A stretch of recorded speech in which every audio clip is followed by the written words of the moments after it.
सभी साथियों को जय हिंद। आप सभी का मेरे यूट्यूब चैनल में स्वागत है।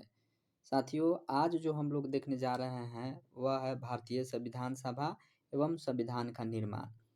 और यह जो सेशन है बहुत ही इम्पोर्टेंट है। यह किसी भी एग्ज़ाम के लिए आप लोगों को काफ़ी लाभदायक होगा। जब आप लोग इसमें आगे की ओर बढ़ेंगे और जैसे जैसे सीरीज आगे बढ़ेगी तो आप लोग देखिएगा कि कितना आनंद आने वाला है इस सेशन में। और इसका एक के बाद एक वीडियो आपको देखने को मिलेगा। आज जो है पहला दिन है हम लोग का इस सेशन का। और आज जो हम लोग देखने जा रहे हैं भारतीय संविधान सभा में संविधान का निर्माण देखने जा रहे हैं। तो चलिए बिना देर किए हुए आज के सेशन को हम लोग स्टार्ट करते हैं। और यदि आप चैनल पर नए हैं तो चैनल को सब्सक्राइब जरूर कीजिएगा। तो आज हम लोग स्टार्ट करने वाले हैं रौलेट एक्ट से। जैसा कि आप सभी जानते हैं कि रौलेट एक्ट 1919 जो था यह एक ऐसा एक्ट था जिसमें ब्रिटिश सरकार बिना मुकदमे चलाए लोगों को कारावास में डाल सकती थी। इसलिए इस कानून का विरोध महात्मा गांधी तो किए ही, इनके साथ कई अन्य राष्ट्रवादी नेताओं ने भी इसका विरोध किया। इसके विरोध के बावजूद भी इस एक्ट को लागू कर दिया गया। और कब किया गया? मार्च 1919 में इसको विरोध के बावजूद भी लागू कर दिया गया। इस कानून का विरोध बड़े पैमाने पर पंजाब में हो रहा था और पंजाब में इसी विरोध के कारण डॉक्टर सत्यपाल मलिक एवं डॉक्टर सैफुद्दीन किचलू को 10 अप्रैल 1919 को गिरफ्तार कर लिया गया। यह नाम आप याद रखिएगा, बहुत ही इम्पोर्टेंट नाम है कि सत्यपाल मलिक एवं डॉक्टर सैफुद्दीन किचलू को 10 अप्रैल 1919 ईस्वी को गिरफ्तार कर लिया गया। इन दोनों नेताओं के गिरफ्तारी के विरोध में 13 अप्रैल 1919 ईस्वी को, यह डेट बहुत ही इम्पोर्टेंट डेट है, 13 अप्रैल 1919 ईस्वी को अमृतसर के जलियांवाला बाग में एक सभा का आयोजन किया गया। और उस सभा में बूढ़े, बच्चे, नौजवान, महिलाएं सब कोई पहुंचे हुए थे। और सभा चल ही रही थी कि उसी समय जनरल डायर ब्रिटिश फौजी टुकड़ियों के साथ वहां पहुंच गया। और उसने क्या किया कि जो रास्ता था निकलने वाला उसको बंद कर दिया और लोगों को बिना चेतावनी दिए, उन लोगों जो लोग उनमें शामिल थे सभा में, उन लोगों को कोई भी चेतावनी नहीं दिया गया और उन पर अंधाधुंध गोलियां चलाने लगा। यानी कि यह आदेश दे दिया गोली चलाने के लिए बिना चेतावनी दिए। और उसके बाद सभी फौजी जो थे अंधाधुंध गोली चलाने लगा। इस हत्याकांड में कई सौ लोगों की मृत्यु एवं असंख्य लोग जख्मी हुए थे, क्योंकि भागने का रास्ता तो था नहीं उन लोगों के पास। तो बहुत सारे लोग की मृत्यु हो गया और बहुत से असंख्य लोग उसमें जख्मी हुए थे। और इस हत्याकांड के समय पंजाब का गवर्नर कौन था? जनरल माइकल ओडायर, इसको भी याद रखिएगा। और जब जलियांवाला बाग हत्याकांड हुआ तो उसके जांच के लिए क्या किया गया? हंटर समिति का गठन किया गया। और यह हंटर समिति 379 लोगों की हत्या होने की पुष्टि की। और इससे गांधी जी नाखुश हुए और उन्होंने इस समिति की बात पर विश्वास नहीं किया। तो उसके बाद एक समिति बनाया गया, मालवीय समिति। और यह समिति जब जांच किया तो इसने पाया कि इस हत्याकांड में 1000 से अधिक व्यक्तियों की हत्या हुई है। और यह हत्याकांड जब हुआ उसके बाद ब्रिटिश पार्लियामेंट में एक अधिनियम पारित हुआ 1919 में, भारत शासन अधिनियम। और जब यह भारत शासन अधिनियम ब्रिटिश पार्लियामेंट में पारित हुआ तो उसी समय इसमें एक और प्रावधान यह भी किया गया था कि इस अधिनियम के लागू होने के 10 वर्ष बाद इसके समीक्षा के लिए ब्रिटिश सरकार एक आयोग का गठन करेगा। यानी 10 साल बाद, यानी 1929 में। लेकिन उस आयोग का गठन किया गया 8 नवंबर 1927 ईस्वी को। अब ऐसा क्यों किया गया? तो इसके पीछे कारण यह था कि उस समय ब्रिटेन में कंजर्वेटिव पार्टी की सरकार थी और बाल्डविन प्रधानमंत्री थे। लेकिन बाल्डविन को यह आशंका थी कि वर्ष 1928 में जो आगामी चुनाव होने वाली है उसमें लेबर पार्टी चुनाव जीत सकती है।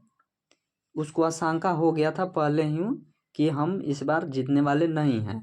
उसके डर से उसने क्या किया कि 1929 के बजाय आयोग का गठन 8 नवंबर 1927 को ही कर दिया। आयोग में कुल सदस्य 7 थे, जिसमें एक अध्यक्ष और 6 अन्य सदस्य थे और अध्यक्ष थे जॉन साइमन। और जॉन साइमन जब अध्यक्ष थे तो उन्हीं के नाम के कारण इस आयोग को साइमन आयोग के नाम से जाना गया। ठीक है, साइमन आयोग के नाम से जाना जाता है, जो 8 नवंबर 1927 को इसका गठन किया गया। आगे है, साइमन आयोग में सभी सदस्य क्या थे? अंग्रेज थे, इसलिए इस आयोग को श्वेत आयोग भी कहा जाता है। साइमन आयोग फरवरी 1928 में सर्वप्रथम बॉम्बे पहुंचा। साइमन आयोग कब बॉम्बे पहुंचा? फरवरी 1928 में। गठन कब किया गया? 8 नवंबर 1927 को। ठीक है, और फरवरी 1928 में सबसे पहले बॉम्बे पहुंचा। साइमन आयोग में एक भी भारतीय नहीं होने के कारण क्या किया गया? इसका व्यापक विरोध हुआ, क्योंकि इसमें एक भी भारतीय नहीं थे, सब के सब अंग्रेज थे। साइमन कमीशन का विरोध कर रहे नेताओं को भारत सचिव लॉर्ड बर्केनहेड, उस समय सचिव कौन थे भारत के? लॉर्ड बर्केनहेड थे। इस व्यक्ति ने क्या किया?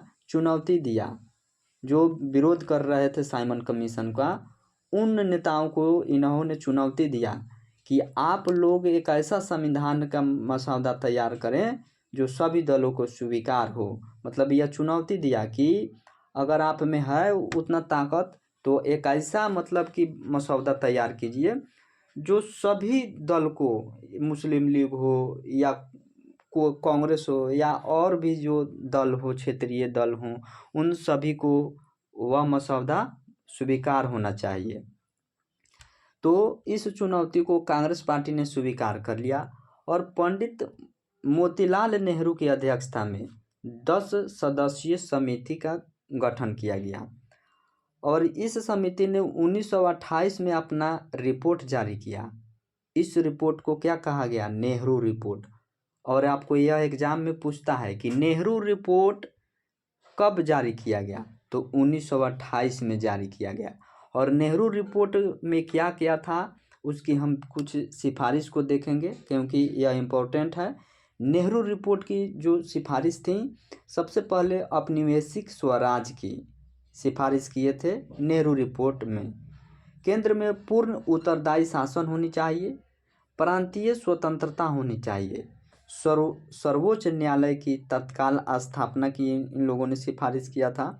देशी रियासतों को केंद्र के अधीन लाया जाना, ये भी कहे थे कि जो देशी रियासत है वो भी केंद्र के अधीन आए। सांप्रदायिक निर्वाचन प्रणाली को समाप्त कर दिया जाए, जो भी मतलब कि सांप्रदायिक निर्वाचन हो रही थी, अलग अलग मतलब कि उन लोग को आरक्षण मिले हुए थे, उनको समाप्त करने के लिए इन्होंने सिफारिश की। मौलिक अधिकार सुनिश्चित करना, ये सभी इनकी मुख्य सिफारिश थी। ठीक है, उसके बाद है कि नेहरू रिपोर्ट के विरोध में जिन्ना ने मार्च 1929 में 14 सूत्री मांगों को प्रस्तुत किया। जब नेहरू रिपोर्ट आई तो उसके विरोध में जिन्ना ने मार्च 1929 में एक अलग से 14 सूत्री मांग को प्रस्तुत किया। जिन्ना के 14 सूत्री मांग के कारण नेहरू रिपोर्ट स्वीकार नहीं किया गया, क्योंकि वो पहले ही कहा था कि आप लोग ऐसा एक मसौदा तैयार कीजिए जो सभी को मंजूर हो। तो ये जिन्ना तो अलग ही एक 14 सूत्री मांग प्रस्तुत कर रहा है नेहरू रिपोर्ट के विरोध में, तो इसके कारण नेहरू रिपोर्ट को स्वीकार नहीं किया गया। संविधान सभा के गठन की मांग को पहली बार भारतीय राष्ट्रीय कांग्रेस ने 1934 में अपने अधिकृत नीति में शामिल किया 1934 में अधिकृत नीति में। और 1935 में कांग्रेस ने संविधान सभा की आधिकारिक मांग की। देखिए, आपको पूछेगा कि कांग्रेस ने संविधान सभा की आधिकारिक मांग कब की? तो 1935 में, और 34 में अधिकृत नीति में शामिल किया था। ठीक है। कांग्रेस अधिवेशन 1936 के लखनऊ में जवाहरलाल नेहरू ने संविधान निर्माण पर स्पष्ट शब्दों में विचार दिया। कांग्रेस के अधिवेशन 1936 वाला जो लखनऊ में हुआ था, उसमें जवाहरलाल नेहरू ने स्पष्ट शब्दों में संविधान निर्माण पर विचार दिया। दूसरे विश्व युद्ध के दौरान केवल भारतीयों को लेकर बनने वाली एक स्वतंत्र संविधान सभा की मांग और तेज हो गई। दूसरा विश्व युद्ध जब चल रहा था, उस समय केवल भारतीयों को लेकर बनने वाली एक स्वतंत्र संविधान सभा की मांग तेज हो गया था। ठीक है। उसके बाद प्रथम विश्व युद्ध कब हुआ था? प्रथम विश्व युद्ध हुआ था 28 जुलाई 1914 से लेकर 11 नवंबर 1918 तक प्रथम विश्व युद्ध हुआ था। और द्वितीय विश्व युद्ध हुआ था 1939 से लेकर 1945 तक। ठीक है। यह कुछ फैक्ट था प्रथम विश्व युद्ध में। द्वितीय विश्व युद्ध भी बहुत पूछता है, इसलिए इसको डाल दिया गया है इसमें। ब्रिटिश सरकार ने भारत से संबंधित मामलों पर विचार करने के लिए 1930 में प्रथम, 1931 में द्वितीय एवं 1932 में तृतीय गोलमेज सम्मेलनों का आयोजन किया। ठीक है। फिर ब्रिटिश सरकार ने 1933 में श्वेत पत्र के द्वारा भारत के संविधान के लिए एक रूपरेखा प्रस्तुत किया। कब? 1933 में, जिसे श्वेत पत्र कहा जाता है। ठीक है। श्वेत पत्र पर विचार करने के लिए लॉर्ड लिनलिथगो की अध्यक्षता में एक समिति का गठन किया गया। इस समिति के रिपोर्ट के आधार पर क्या हुआ? तैयार विधेयक संसद में पारित हुआ तथा ब्रिटिश सम्राट की अनुमति से भारत शासन अधिनियम 1935 का रूप ले लिया। ठीक है। अब भारत शासन अधिनियम को देखें तो भारत शासन अधिनियम 1935 एक विस्तृत अधिनियम थे। यह अधिनियम बाद में भारतीय संविधान का सबसे बड़ा स्रोत बना। इस अधिनियम में ब्रिटिश भारतीय क्षेत्रों एवं देशी रियासतों को मिलाकर एक क्या बनाना था? अखिल भारतीय संघ बनाना था। किंतु ऐसा उस समय नहीं हुआ। यह संघ जो है अस्तित्व में नहीं आया। इस अधिनियम द्वारा प्रांतीय स्वायत्तता लागू हो गया और इस अधिनियम के तहत 1937 ईस्वी में 11 प्रांतों में प्रांतीय विधान मंडलों का चुनाव हुआ। ठीक है। 11 प्रांतों में जब चुनाव हुए तो कांग्रेस ने इस चुनाव में 5 प्रांत में, देखिएगा, मद्रास, बिहार, उड़ीसा, मध्य प्रांत एवं संयुक्त प्रांत में कांग्रेस ने यहाँ पूर्ण बहुमत हासिल किया। और बॉम्बे, असम और पश्चिमोत्तर सीमा प्रांत में कांग्रेस सबसे बड़े दल के रूप में उभरा, यानी सबसे बड़ा दल के रूप में आगे आया, माने सबसे ज़्यादा सीट जीता। और वहाँ पर भी क्या किया कि कांग्रेस मिली जुली सरकार बनाई, यानी 5 प्रांतों में फुल बहुमत और 3 प्रांत में, मतलब सबसे बड़ा दल होने के कारण इन्हीं के मिली जुली सरकार वहाँ पर बनी। और कांग्रेस के बिना सहमति के बाद में क्या हुआ को भारत को द्वितीय विश्व युद्ध में शामिल कर लिया गया और कांग्रेस से अनुमति भी नहीं लिया गया। इस कारण क्या किया, कांग्रेस ने इसके विरोध में 1939 में त्याग पत्र दे दिया मंत्रिमंडली द्वारा। ठीक है। कांग्रेस के मंत्रिमंडली 1939 में त्याग पत्र दे दिया। अब इस त्याग से खुश होकर मुस्लिम लीग द्वारा 22 दिसंबर 1939 को मुक्ति दिवस के रूप में मनाया गया। ये सब खुश हो गया कि भाई चलो अब मुक्ति मिल गया, ये जो प्रांतीय मंत्रिमंडल जो थी यह ख़त्म हो गया, अब मुक्ति मिल गया। इसलिए इन लोगों ने खुश होकर मुस्लिम लीग द्वारा 22 दिसंबर 1939 को मुक्ति दिवस के रूप में मनाया गया। यह पूछता है, कई बार पूछ चुका है कि मुक्ति दिवस मुस्लिम लीग द्वारा कब मनाया गया, तो 22 दिसंबर 1939 ईस्वी को मनाया गया है। ठीक है। फिर मुस्लिम लीग ने 23 मार्च 1940 को लाहौर अधिवेशन में पाकिस्तान का मांग प्रस्तुत किया। देखिए, 23 मार्च 1940 को कहाँ के अधिवेशन में? लाहौर के अधिवेशन में पाकिस्तान का मांग प्रस्तुत किया। कांग्रेस मंत्रिमंडलों के त्याग पत्र से उत्पन्न संवैधानिक संकट को दूर करने के लिए युद्ध में भारत का सहयोग प्राप्त करने के लिए ब्रिटिश सरकार ने तत्कालीन वायसराय, उस समय कौन था यहाँ का वायसराय, लिनलिथगो था, ठीक है। तो कांग्रेस के मंत्रिमंडल जब त्याग पत्र दे दिया तो एक और ये संवैधानिक संकट आ गया, और दूसरा में कि जो युद्ध हो रहा था उसमें भी भारत का सहयोग प्राप्त करना था। इसके लिए जो तत्कालीन वायसराय थे लिनलिथगो, उसके द्वारा 8 अगस्त 1940 को एक प्रस्ताव प्रस्तुत कराया गया। इस प्रस्ताव को क्या कहा गया? अगस्त प्रस्ताव, ठीक है। 8 अगस्त 1940 को जो वायसराय लिनलिथगो के द्वारा प्रस्तुत कराया गया था जो प्रस्ताव, उस प्रस्ताव को कहा जाता है अगस्त प्रस्ताव। अगस्त प्रस्ताव के प्रमुख बात को देखिएगा कि क्या क्या था उसमें।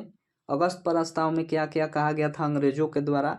गवर्नर जनरल की कार्यकारिणी परिषद में भारतीयों की संख्या बढ़ाई जाएगी। यह अंग्रेज प्रस्ताव दे रहा है ताकि भारत के जो भी नेता लोग थे ये लोग मान जाए। फिर अगला कह रहा है कि युद्ध सलाहकार परिषद का गठन किया जाएगा जिसमें भारतीय भी होंगे, यानी जब आप लोग युद्ध में हमारा समर्थन मतलब कि साथ दीजिएगा तो उसके लिए एक परिषद का गठन किया जाएगा जिसमें भारतीय लोग भी होंगे।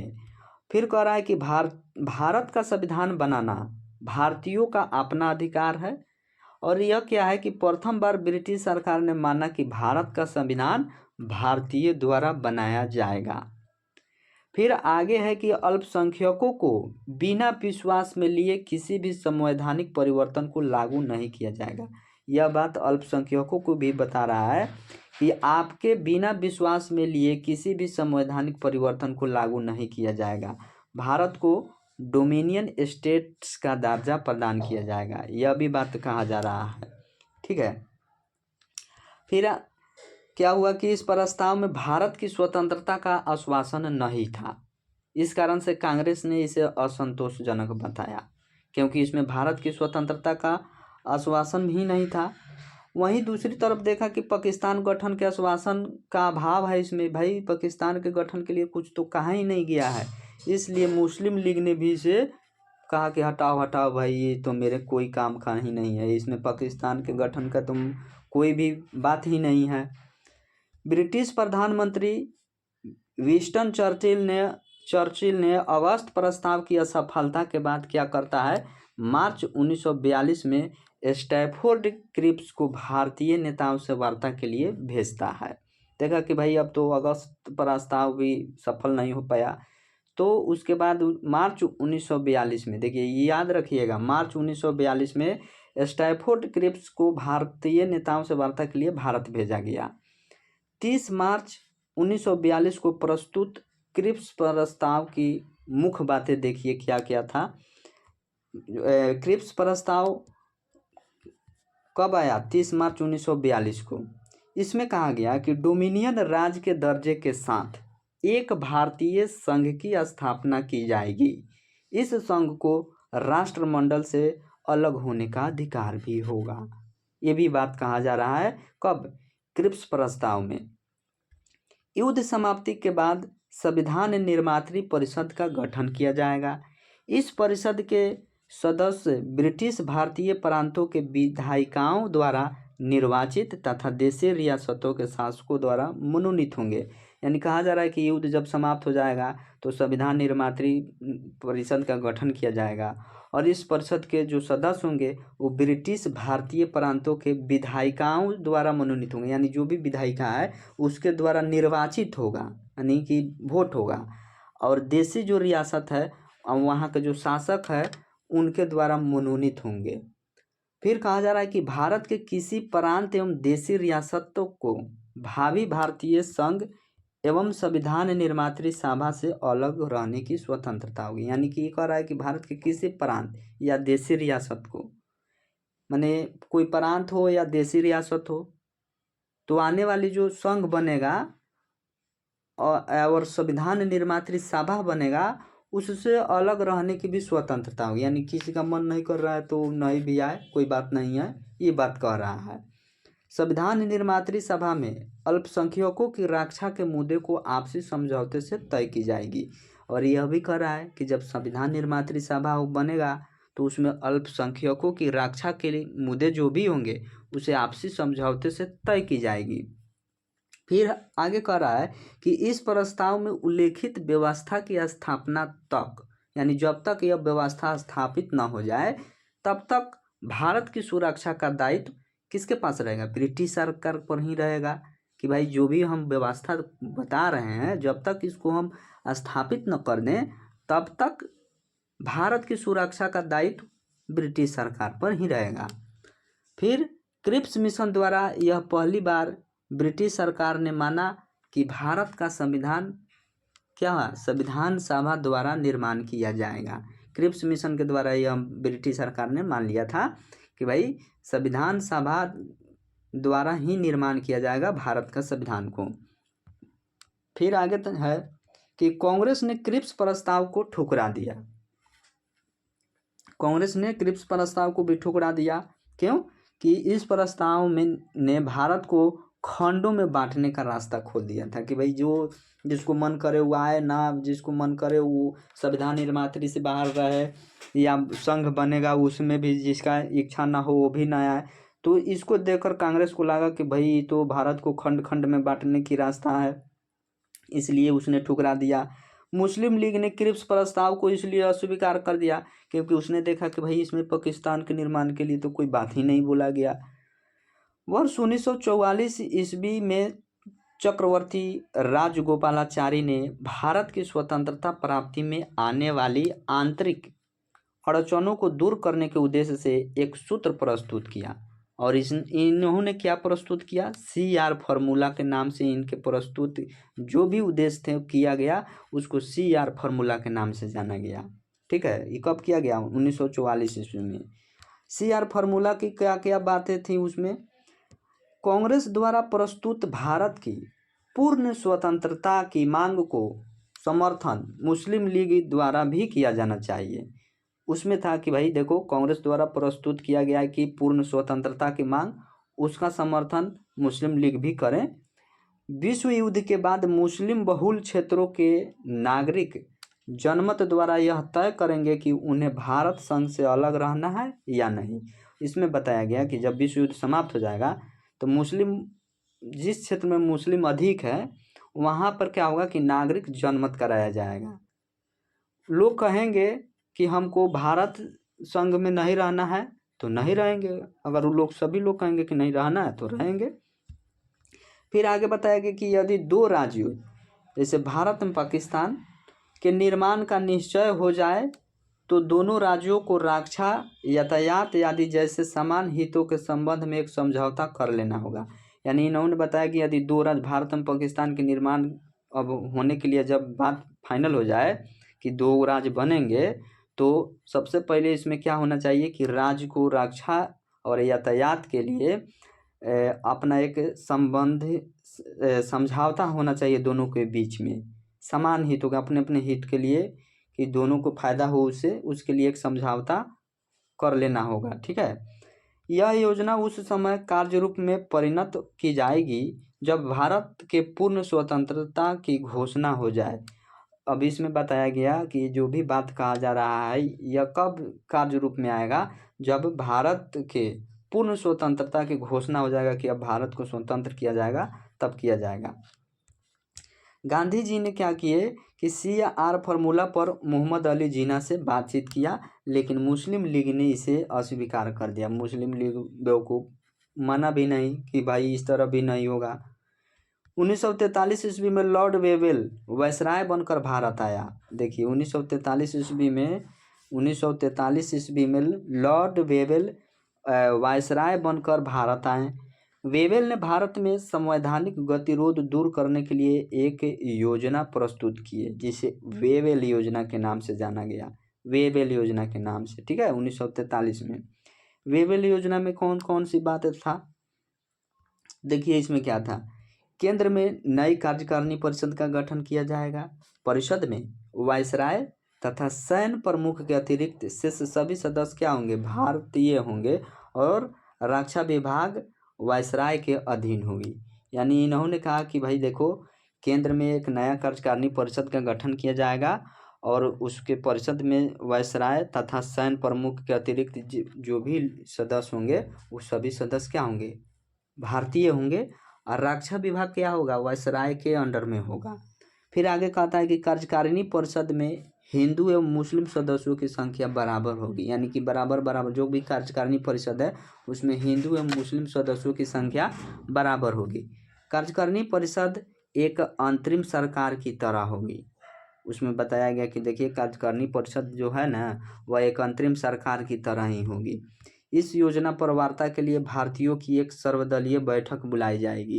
यानी जो भी यह योजना है इस पर बात करने के लिए भारतीयों की एक सर्वदलीय यानी सभी दलों को एक मिलाकर एक बैठक बुलाई जाएगी। आगे क्या हुआ कि वेवेल योजना पर वार्ता के लिए भारतीयों की एक सर्वदलीय बैठक वायसराय लॉर्ड वेवेल द्वारा 25 जून से 14 जुलाई 1945 तक कहाँ हुआ, शिमला में। कहाँ बुलाया गया, शिमला में। इस बैठक को शिमला सम्मेलन 1945 कहा गया। यानी कि जो यह सर्वदलीय बैठक बुलाया गया था इसको क्या कहा जाता है, शिमला सम्मेलन कहा जाता है।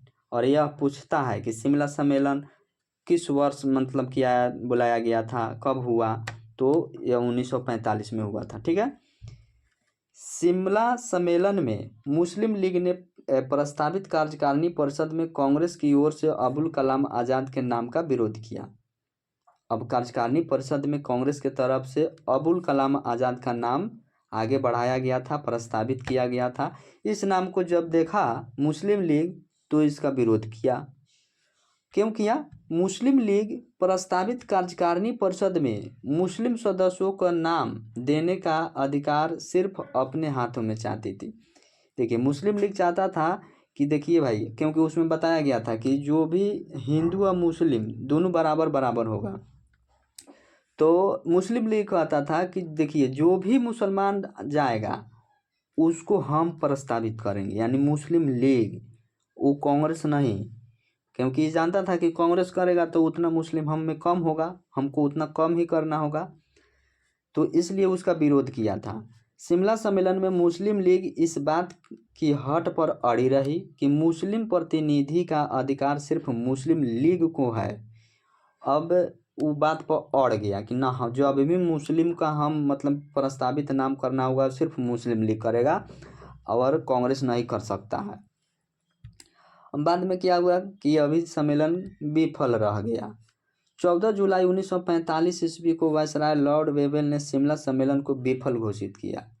मतलब कि 14 जुलाई 1945 को जो वायसराय थे लॉर्ड वेवेल, उन्होंने कह दिया कि भाई देखो ये विफल हो गया, हटाओ इसको भी।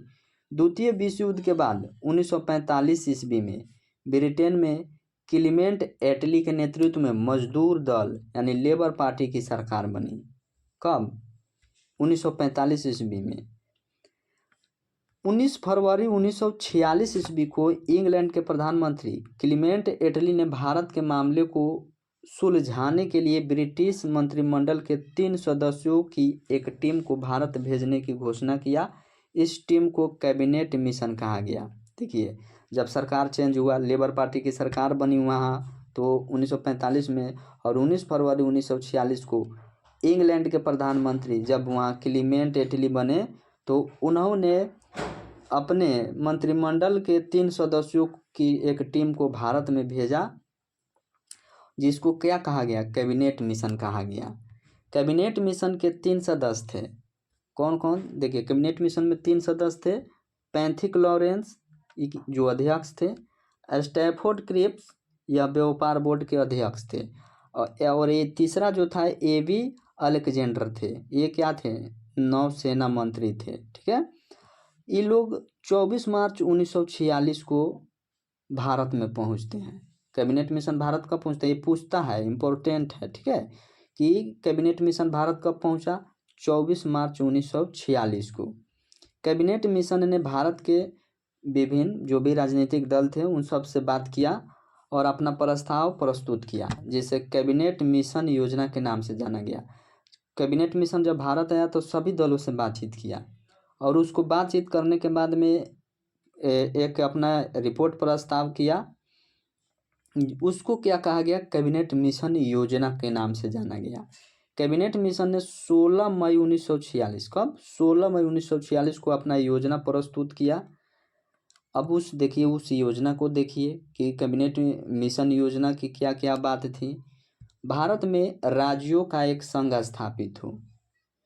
कैबिनेट मिशन बताया कि भारत में राज्यों का एक संघ स्थापित हो, जिसमें ब्रिटिश अधीन भारतीय क्षेत्र एवं देशी रियासत भी शामिल होनी चाहिए। यानी कि एक संघ बनाइए जिसमें ब्रिटिश अधीन जो भी भारत के क्षेत्र हैं वो भी तो रहेगा ही, देशी रियासत भी उसके अंदर में होंगे।